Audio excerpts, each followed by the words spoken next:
Hi, you're welcome to my YouTube channel. How are you doing today? Thank you so much for clicking on this video. Without further ado, we're going to get right into it. How to stop avoiding the camera. If you're trying to solve a problem, you don't just skim the surface or go for the symptoms. You go to the root. What is the cause of this? Why are you shy? Why are you scared? And why are you not comfortable in front of the camera? And the number one reason that I've found, is responsible for camera shyness is low self-esteem, lack of self-confidence. It's in the same category, right? When your self-image is poor, when you feel like you're not enough in some form, you try as much as possible to shrink yourself so that people don't find you out. So if you are a business owner and you want to talk about your product in front of the camera, if you're in the media space and you really love to be a public figure talking to thousands of people, if this is your dream, but you find out that for some reason you're unable to set up a camera and just talk right into it, your issue is that your perception of self is fundamentally flawed. Now, from recent research that I've done, I've realized that the number one reason why we don't get to fulfill our potential is because our self-image is poor. Our perception of self is poor, right? We have this insecurities about the way we look, and this holds us back. It prevents us from really pursuing opportunities that we should, right? We self-reject most of the time when opportunities come our way because we are not good enough. We have this sense of undeservingness, of unworthiness, of being found out as a fluke, all right, as a fraud to some extent, okay? And of course, if you are left to stand in front of the camera and you have all these insecurities in your head, you cannot really be present or act natural because you feel like people see, everyone looking at you sees what you see when you look in the mirror. If you think of yourself as less than, as not good enough, as undeserving, as ugly, as flawed in a way, shape, or form, naturally you automatically assume that people out there perceive you the same way, right? And so if you see yourself as not good enough, nothing you do will ever be exceptional. So we need to get down to it. You need to ask yourself a question. And the question is, what about myself do I not like? Why am I so nervous to speak into the lens of the camera? What about myself am I scared for people to find out? Do I think do I have imposter syndrome? Do I have low self-esteem? Do I esteem myself low? Do I feel like I'm not good enough? Do I feel like my message, I'm not worthy to convey any message to the world, right? Because some of us you may have grown up with parents who loved you, who took care of you, who were there for you and all of that, and your self-esteem may have been normal at some point in your life. But maybe you entered a series of terrible relationships. They treated you dirty, they abused you emotionally, you did some things you're not really proud of, that now you feel like you feel so much shame and condemnation, and you feel like you're not worthy to actually show your face anywhere and talk because of what you've done in the past. I've come to free and deliver you today and to tell you that you are not defined by your past, right? What you do is not who you are. What you did is not who you are. Who you are is who you are. What you did was what you did. Do not confuse your past actions, right, with your identity. The fact that you stole a couple of times does not make you an armed robber. The fact that you lied here and there does not make you a liar, right? That is not your identity. Whatever it is you did in the past was not your identity. And I'm talking about if you've stopped, if that is no longer who you are. It's called the past for a reason. Do not continue to allow your past determine how you show up in your present, which will then lead into the future that you don't want to have. Do you understand what I'm trying to say?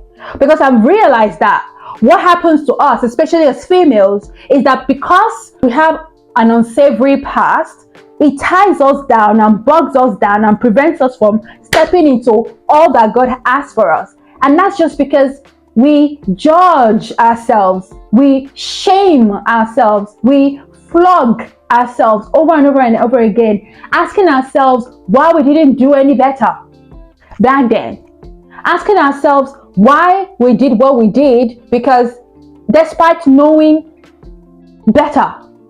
But I've come to tell you today that whatever it is you did in the past, you did with the limited information you had at the time.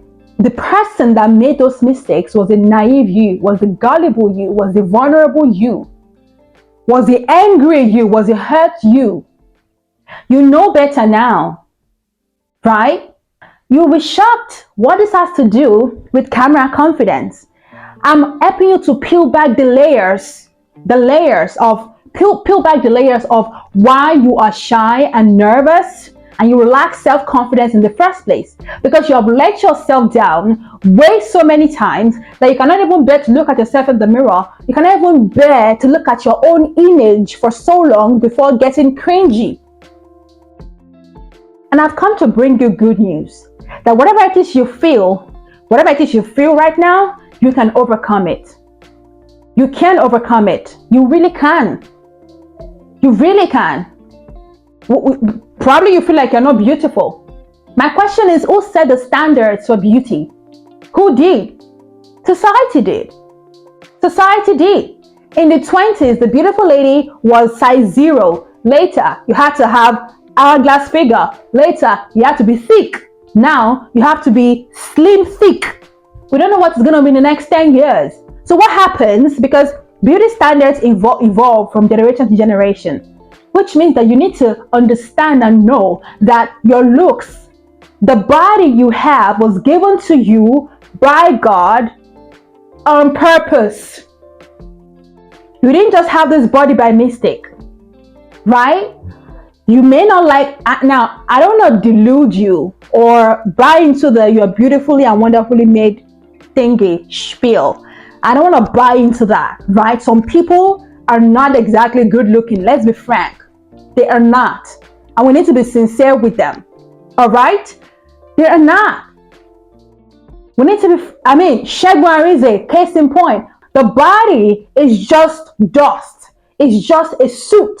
It's just a vessel that your spirit, that your soul needs to navigate in this realm. That's all a body is. So we're not going to beat ourselves up over that which we cannot control and say because we don't look a certain kind of way, we're not going to step up and do what we know we need to do. If your business needs you to show up in front of the camera, record TikTok reels and talk about your business and go, hey, this is my fan. If you need to advertise this product and then you let your low self-esteem stop you from doing that, you're leaving money on the table. Because everything you need to be a success is here and now. You're a business owner, you want to sell your products online, set up your camera and just talk about your product, right? But these fears, these insecurities we have about ourselves will hold us back from doing that which we must, right? And we need to make up our minds that yes, I may not like what I look like, but I've got a message to deliver. And I'm going to deliver that message without caring what you think about me. The first solution I'm going to talk about is stop caring about what others think. Stop caring about what others think. The number one reason why you don't want to stand in front of the camera and talk is because you are too all up in your head, wondering if your hair is done right, if your face is done right, and all of that. That is the number one reason. You're too worried about what others think. Stop caring. If you need to be in front of the camera for a reason or the other, focus on that. And guess what? The most successful people in this world are not the most confident. They're not the most handsome. Look at Steve Harvey. Look at Steve Harvey, right? He's not exactly the most good-looking man ever, but who cares? Kevin Hart, short, 5'2". He's been 5'2" all his life. But guess what? He didn't let that stop him. You start wondering where these people got their grades from. They were delusional. They didn't let their perceived limitations stop them. Because at the end of the day, who says it's a limitation? Who says it's a limitation? According to who? Who is the person? Maybe some words were sown into you as a child growing up. Your mom probably sowed words of discouragement into your life, told you were ugly, told you they regretted having you, told you were the black sheep of the family, told you would never amount to much. And now because of that, you're walking about under that dark, gloomy cloud, unable to shake it off. I come to bring the deliverance today and to tell you that whatever anybody perceive about you, it's on them, it's not on you. It's really on them, not on you. What happens is that people project their insecurities onto you, and you then accept that as facts, and that becomes your reality. Anyone that tells you you look ugly and magnifies your flaws, perceived flaws, has major insecurities to deal with themselves, is battling major insecurities. What people who are sad and unhappy with their looks do is that they try to downplay they try to amplify your flaws to make themselves feel better. That's what they do. A person who is confident in himself or herself would not even see that anything is wrong with you in a way, shape, or form. So you need to come to a place where you realize that how other people perceive you is not your cup of tea. The only person you can control and work on is yourself. So how do you perceive yourself? How do you perceive yourself? Why are you always in your head? Why are you always wondering what people think about you? If you don't shed this off, it's going to limit you drastically, because you're going to walk about slouched and bent over, and people can sense that. We all are energies. If you don't feel good about yourself, people sense it. Men will take advantage of you because they realize that you don't feel good about yourself, and they know that all they need to do is to tell you one or two things, and just a couple of sweet nothings here and there, and you're gonna let them walk all over you, take advantage of you, because they perceive that you're vulnerable. When you're in that mindset where you feel not good enough, not enough, undeserving and unworthy, you attract people who are toxic, people who will take from you, people who will make you feel worse, people who will come into your life and confirm that bias you have about yourself. Yoruba bo, so even if you don't have teeth, I'm going to show you the picture of a model. She ain't got no teeth, and ears are like those of a pixie. That's her. But guess what? I'm sure you don't even look like this. I'm sure you don't look like this, right? And this kind of person, I'm sorry God, it is what it is. This kind of person stays in front of the camera for a living. She models avant-garde costumes. She owns it. She ain't got no teeth. Look at what she looks like, right? And one thing that breaks my heart is that it's the most beautiful girls that be so self-conscious about their looks. The most beautiful girls. You don't see yourself well. You don't see yourself well. So you need to change your self-perception. How you can overcome low self-esteem? Hype yourself up. Celebrate yourself. Thank your body for doing what it was designed to do. You don't think you're as beautiful as Kim Kardashian, but are you healthy? Are you healthy? Right? Do you have sound health? Can you see? Can you smell? Can you perceive? Can you hear? Right? Whatever you don't like about your body, you can work on it. You can. You don't like your belly? It's too big? Hit the gym. You don't want to hit the gym? That's fine too. Now, better you get to know keep a see. I've seen big girls, big girls, right? With their confidence at 100. And they have people swarming their DMs. They're getting brand deals. Why? Confidence. You need to fall in love with yourself in the camera. Like, listen, I may not measure up to the beauty standards, but I'm grateful for what I have. I'm grateful for what I have, that I have a body that can take me from place to place. Look at the lady that survived the plane crash, the plane crash. She got her MBA 3 days ago. She was at AGT, right? America Got Talent. She wears shorts, goes everywhere about. She's like, she's not gonna let this flaw stop her. Success favors the confident, not the timid. If you're talented but you are shy, you're gonna be poor. The world wants to see those who are confident in themselves, those who know what they bring to the table, and they are unapologetic about it. You don't like what they look like, step out of line. People want to be around confident people because confident people make you feel good about yourself. If you want to take over the world, you cannot afford to play small. You will need to step out of your comfort zone and have people critique you, right? Initially, the criticisms may be bad, maybe not so good. Take it, all right? Just know that you're going someplace to happen real fast, and you are getting prepared for the throne. Okay? Don't forget, you are a big deal. All right? You are a big deal. You don't need money. You don't need cars. You don't need additional clothes. You don't need Gucci. You don't need a banging body to be enough. Right here, right now, you are enough. You are deserving of every good thing you want, right? And you are so worth it. You are so worth it. God looks at you and He says, you are worth it. You are worth it. You are deserving of everything you've ever wanted. And your looks don't define you. If that's what you're self-conscious about, your looks do not define you. You're a unique individual with a unique thumbprint, and we need your contribution to this world. This world will not be complete without you in it. And if you're here at this point in time, in this generation, it's because there is a problem, a you specific problem that will require you to solve it. No one else can do it like you do it.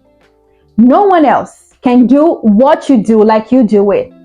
The world is waiting for it to happen. You're waiting for your manifestation. Do not let low self-esteem hold you back. Do not let your insecurities or those baggage hold you back. We need you. We need you. You're scared, you're nervous, do we scared? I'll be frank with you. Sometimes when I go on stages, I get scared. I do. I get scared, I get nervous. And that's normal. It's normal. We are self-absorbed by nature. We want everyone to like us. And because we are going to be talking in front of strangers, we don't know if they like us or not. That initial ibijibis is going to be there. But guess what I do to myself? I tell myself, I say, I know this, I got this. People love me. They're obsessed with me. I psych myself up. And by the time I get out there and I'm having fun, I make sure to not be all about me, but to be other-centered. That has really helped me a lot when I host events and all of that. When I'm doing red carpet or whatever. When I get out there, I take the focus off of myself. We got it.